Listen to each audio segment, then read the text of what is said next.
안녕하세요. 건기업 문제집으로 인사드립니다. 오늘은 제1회 모의고사 26번부터 시작하겠습니다. 페이지는 148쪽입니다. 26번. 재택기간이 6에서 7개월. 미숙아에게 생기는 수정체 후부 섬유 증식증의 원인은 돼 있는데 우리는 이것을 다른 말로 미숙아 망막증이라고도 부릅니다. 우리가 미숙아는 일찍 태어난 아기들이 이제 성장에 대한 부족함을 보이는데 우리 안구 중에서 망막이라고 하는 부위에서도 미성숙한 모습을 갖추고 있습니다. 그런데 이 친구들이 보육기 안에서 고농도의 산소를 장시간 노출되게 되면 이 미성숙한 혈관들이 과잉 성장을 하게 되어 흉터를 남기게 됩니다. 그러면 망막이 부풀어 올라 이렇게 분리가 되기 때문에 나중에는 시력 손상에 영향을 미칩니다. 그래서 다시 한번 문제를 보시면 보육기 안에 고농도 산소를 주입하게 되었을 때 혈관을 과잉 성장시키는 것이 원인이 되어 발생하는 질환을 미숙아 망막증이라고 합니다. 27번. 67세 남자 노인에게 운동을 권유하고자 할 때 적절한 것은 유산소 운동은 하루에 30에서 60분씩 권장을 하고 있고 일주에 3일 이상을 하면 좋다고 합니다. 그리고 적절한 근력 강화 운동과 스트레치 운동은 도움이 되며 관절염이 있는 분들한테는 수영이 체중 부하를 떨어뜨리기 때문에 굉장히 좋다라고 합니다. 그러니까 물속에 있으면 우리가 이 지상에 있을 때보다 6분의 1 정도의 체중을 느낀다라고 들은 것 같아요. 그리고 탄산음료는 이제 설탕물이니까 되도록 자제를 해주시고 하루에 3-4시간씩은 너무 무리한 운동인 것 같습니다. 하루에 3-4시간은 제가 해야 되는데 말이죠. 28번. 65세 이상 노인에 대한 수면 교육으로 올바른 것은? 경쾌한 음악은 수면을 방해할 수 있습니다. 그리고 낮잠을 자게 되면 밤에 또 잠을 쉽게 못 주무실 수가 있고 그 다음에 양요증을 방지하기 위해서 자기 전에 미리 소변을 보고 카페인은 각성작용이 있기 때문에 드시지 않아야 됩니다. 그리고 잠자기 전의 운동도 교감신경을 활성화시키기 때문에 수면에 방해를 줄 수 있습니다. 29번. 노인의 우울증에 대한 설명으로 해당하는 것은? 우울증은 예방이 중요하며 노인에게서 올 수 있는 기능적 정신질환이다 라고 되어져 있는데 우리가 노화가 되게 되면 신경전달 물질이 자연스럽게 기능이 떨어지게 되어서 올 수 있는 증상 중에 하나로 볼 수 있습니다. 그리고 정신력으로 극복하는 것이 아니라 필요할 경우에는 치료와 상담을 적극적으로 받아야 하며 소득이 낮고 또는 사별을 했거나 이혼을 하신 분들께 많이 나타난다고 합니다. 그리고 여성이 남성보다 3배 많이 우울증을 호소한다고 합니다. 호르몬의 작용 때문인 걸까요? 30. 소방관으로 근무 중인 50대 남자가 얼굴 쪽에 이도 화상을 입었을 때 응급처치로 가장 중요한 것은 예전에도 이런 문제를 풀어본 적이 있는데요. 우리가 화상이라고 하는 것은 처음에 이렇게 발적이 되다가 이렇게 수포가 차면서 부종이 됩니다. 특히나 얼굴 같은 경우에는 호흡기 부분이 부종을 일으키게 되면 호흡곤란을 호소할 수 있기 때문에 기도 유지를 굉장히 중요시 여기고 있습니다. 그래서 제가 옛날에 병원에 근무할 때 화상을 입으신 분이 이렇게 실려 오셨어요. 그때 우리가 가장 먼저 처치했던 것이 뭐냐면 인투베이션이라고 해서 인공호흡기를 이렇게 삽관을 해드렸는데 물론 의사가 하죠. 그래서 이렇게 삽관을 하는데 제가 그때 신규였을 때는 멀쩡해 보이는데 왜 이거 인공호흡기를 달아야 되지? 이 생각을 했지만 몇 시간이 지나니까 얼굴이 정말 못 알아볼 정도로 퉁퉁 부으시더라고요. 그래서 그때 했던 처치가 이제 그 부종으로 인한 호흡곤란을 예방하기 위해서 한 것이라는 걸 알았답니다. 학교 선생님께서 발목에 염좌를 호소하고 계시네요. 그럴 때 할 수 있는 것은 5번을 선택할 수 있습니다. 우리가 프라이스 처치라고 해서 프로텍트, 레스트, 아이스, 컴프레션, 그 다음 엘리베이션이 있는데 우리가 발목 염좌가 있을 때에는 손상 부위를 보호해야 합니다. 그리고 환자분을 안정을 취해 드려야 되며 처음 24시간은 냉찜질을 합니다. 그리고 손상 부위를 압박시켜주고 심장 부위보다 올려주는 것이 좋습니다. 그래서 무엇보다 이제 자극을 주지 않는 것이 중요하기 때문에 이렇게 5번을 고를 수 있습니다. 32번. 치과 진료실에서 쓰는 진공흡입기는 우리가 흔히 석션이라고 얘기를 하죠. 그래서 이 석션기를 이용할 때 중요한 것은 4번에 보면 사용 시 일체 치료를 중단한다 돼 있는데 그것이 아니라 사용 시 함께 사용하는 것이 중요합니다. 이제 예를 들면 환자분 치아를 이렇게 하다못해 스케일링 할 때 침이라든지 이렇게 물이 고이게 되면 제대로 된 시술을 할 수 없기 때문에 이렇게 석션기를 걸쳐 놓거나 이렇게 누가 이렇게 잡아서 이렇게 해주시는 경우가 많죠. 구강의 미생물로 인해 치아 후식증이 발생 빈도가 낮은 경우에 해당하는 것은 타액 점도가 감소되었을 때입니다. 우리가 치아 후식증이라고 하는 것은 예를 들면 단 거를 먹었을 때 치아면에 부착되어 있는 세균이 이 당을 먹고 산을 배설합니다. 그래서 이 산이 치아를 부식시키는 것이 치아 우식증인데요. 불소는 치아의 석회화를 도와주고 산의 내성을 생기게 해주기 때문에 농도가 올라가면 좋습니다. 그리고 2, 3, 4 같은 경우에는 그냥 우리가 초콜릿 하나 입에 넣었을 때를 생각해 보시면 될 것 같아요. 치석이 증가하고 그 다음에 이제 끈적끈적해지겠죠. 당질에 의해서. 그래서 여기 보면 점도가 감소한다 돼 있는데 이 점도는 끈적거림이 적다란 뜻입니다. 그래서 5번의 설명은 타액 점도 감소가 이제 침이 적다라는 뜻이 아니라 침이 진하지 않다라고 이해하면 나을까요?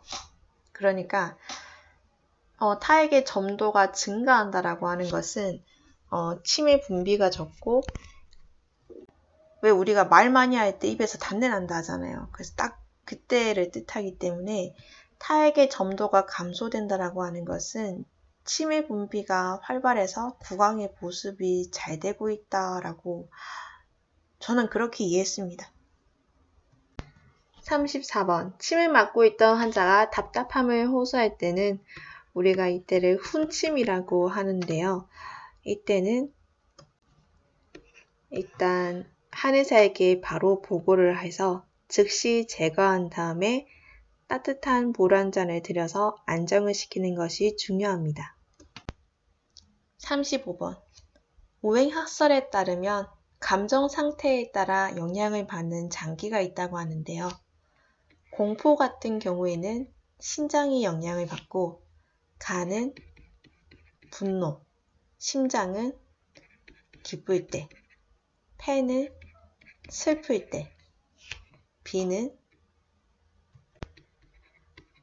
생각이 많아질 때라고 합니다. 36번. 제3차 국민건강증진 종합계획에서 사업 분야에 포함된 내용이 아닌 것은 2번 건강 형평성을 고를 수 있습니다. 이것은 건강 수명 연장과 함께 목표에 들어가 있는 내용들입니다. 그리고 그 밖의 사업 분야에는 만성 퇴행성 질환, 그리고 사업 체계를 관리하고 발병 위험 요인을 줄이는 것을 중점으로 두고 있습니다. 37번. 행정적으로 간편하고 병원의 생산성을 높일 수 있으며 경제적인 진료 행위를 유도할 수 있는 의료비 보상 방법으로는 4번을 고를 수 있습니다. 예를 들면 편도염이라든지 여러 가지 진료 행위에 대해서 수가를 정해 놓는 것입니다. 그래서 이것을 서울에서 수술하든 부산에서 수술하든 가격을 비슷하게 책정을 하여 과잉 진료를 막는 것을 뜻합니다. 38번. 보건교육의 목표를 설정하는 올바른 방법으로는 여러 가지 방향들도 중요하지만 일단 목표를 설정할 때 제일 중요한 것은 대상자의 요구입니다. 그리고 그들이 실천할 수 있는 목표를 설정하는 것이 중요하기 때문에 2번을 선택할 수 있습니다. 39번. 분만한 지 1개월 된 임산부에게 신생아 목욕법을 실시하고 나서 교육을 평가할 때 좋은 것은 1번 관찰법입니다. 그래서 신생아 목욕법을 교육할 땐 아마 이제 강사분이 시범을 보이셨겠죠. 그래서 그것으로 끝나는 것이 아니라 직접 할 수 있도록 하거나 아니면 이제 강사분이 시범을 하시는 걸 관찰하게 하여서 피드백을 주고받는 것이 중요합니다. 40번. 우유의 영양을 보존하기에 가장 적합한 것은 4번 저온살균법입니다. 62에서 65도에 30분간 가열을 한다고 하는데요. 맛과 영양분을 보존하기 위해서 많이 쓰여지고 이 정도로만 해도 병원균의 제거에 도움이 된다고 합니다. 41번. 보온소의 설치 기준은 시군구에 하나씩 있죠. 요즘 코로나 때문에 굉장히 바쁘신데 너무 고생이 많으신 것 같습니다. 42번. 노인의 건강검사를 위해 실시할 수 있는 것은 건강진단 서비스를 고를 수 있고 우리가 노인은 65세 이상이신 분들을 칭합니다. 43번. 의료인이 제공하는 서비스에 대해서 의료수가를 부과하는 것은 요건 아까 포괄수가제와는 다르게 이제 의사가 비타민을 놔준다든지 여러 가지 서비스를 제공하면 거기에 대해서 다 돈을 매긴다는 뜻이에요. 그래서 이거는 행위별 수가제라고 합니다. 그래서 사람들이 이거는 과잉진료 아니야 이렇게 얘기를 하시는데 행위별 수가제의 좋은 점도 있습니다. 그만큼 이게 돈이 들어오니까 서비스도 그리고 의료의 장비도 굉장히 좋아집니다. 또 요즘 병원 가보면 되게 호텔 같은 것들도 많더라고요. 그래서 이게 다 장단점이 있는 것 같습니다. 44번. 의료비 지불 능력이 없는 일정 수준 이하의 저소득층을 대상으로 하는 사회보장제도는 무엇입니까? 되어 있는데 사회보장제도는 두 가지가 있습니다. 소득과 이제 의료 쪽으로 나눠져 있는데 이제 의료는 우리가 의료급여라고 얘기하고 소득은 기초생활수급이라고 표현을 합니다. 45번. 대기오염 중 2차 오염물질에 해당하는 것은 1번 스모그를 고를 수 있습니다. 우리가 1차적으로 나온 오염물질이 대기 중에 떠다니면서 새로운 오염물질을 만나거나 자외선을 쬐게 되었을 때 2차 오염물질이 됩니다. 그래서 이거는 보통 오존, 펜, 알데하이드 같은 그리고 안개에 이런 대기오염 물질이 들어가게 되는 현상을 뜻합니다. 46번. 음료수 수질 검사 항목 가운데 검출이 쉽고 분변의 오염 지표가 되는 것은 되는데 우리가 지난 시간에 분변이라고 하는 것은 응가를 뜻한다고 했어요. 그러니까 어떻게 보면 우리가 방금 화장실을 다녀왔잖아요. 그 다녀온 변기물들은 돌고 돌고 돌아서 결국은 우리 정수기로 온다란 뜻입니다. 그리고 우리는 그 정수기 물로 라면을 끓여 먹고 라면 먹고 또 신나게 응가를 하면 또 다시 우리 가정으로 돌아오는 것이에요. 네, 그렇죠. 그래서 이제 정화를 하고 다시 가정으로 왔을 때 이 물에 오염이 돼 있나 안 돼 있나를 이제 많은 검사 수치로 통해서 수인성 감염병을 예방하고자 할 때 이 중에서 분변의 오염 지표로 볼 수 있는 것은 1번의 대장균군을 고를 수 있습니다. 그래서 요거는 100cc의 물을 떴을 때 하나도 검출이 안 되어야 통과됩니다. 47번 주사바늘, 칼날과 같은 의료 폐기물을 버릴 때 도형의 색깔로 알맞은 것은 여기 잘 나와 있네요. 보면은 우리가 의료 폐기물 이제 그 박스에 보면 이런 그림들이 그려져 있고 색깔이 있습니다. 그래서 간단히 말씀드리면 태반처럼 재활용이 가능한 물품들은 녹색에 분류를 하고 손상성은 그리고 일반적인 의료 폐기물은 황색에 분류합니다. 그리고 감염병 환자가 사용한 것은 적색으로 분류를 합니다. 그래서 정답은 3번을 고를 수 있습니다. 해수욕장 주변에 하천이 오염되었을 때 그 물의 특징은 되어 있는데 우리가 COD가 없네요. 이제 COD라고 해서 우리가 물에는 보이지 않지만 산소가 이렇게 녹아져 있습니다. 하지만 그 미생물들에 의해서 물이 오염되었을 때 이 산소가 쓰여지게 됩니다.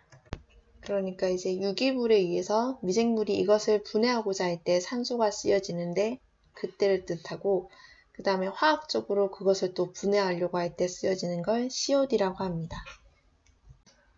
그래서 다시 말하자면 하천에 오염이 돼 있다라고 하는 것은 BOD와 COD가 높다라는 뜻이고 그만큼 이 산소 요구량이 높아지기 때문에 물에 녹아져 있는 용존 산소량은 적어지게 됩니다. 49번 산업재해가 발생했을 때 적용할 수 있는 것은 우리가 흔히 산재라고 얘기하는 4번을 고를 수 있습니다. 50번 농약회사에 다니고 있는 근무자가 여러 가지 증상을 나타냈을 때 어떤 것입니까? 라고 되어져 있는데 우리가 납 같은 경우에는 빈혈을 보이게 되고요. 소변에 코프로프로필린을 보이게 되는 것이 정상이 아니라 그런 증상을 보입니다. 그리고 비소는 폐암을 일으키고 카드뮴은 이타이타이 병과 같은 골연화증을 일으킵니다.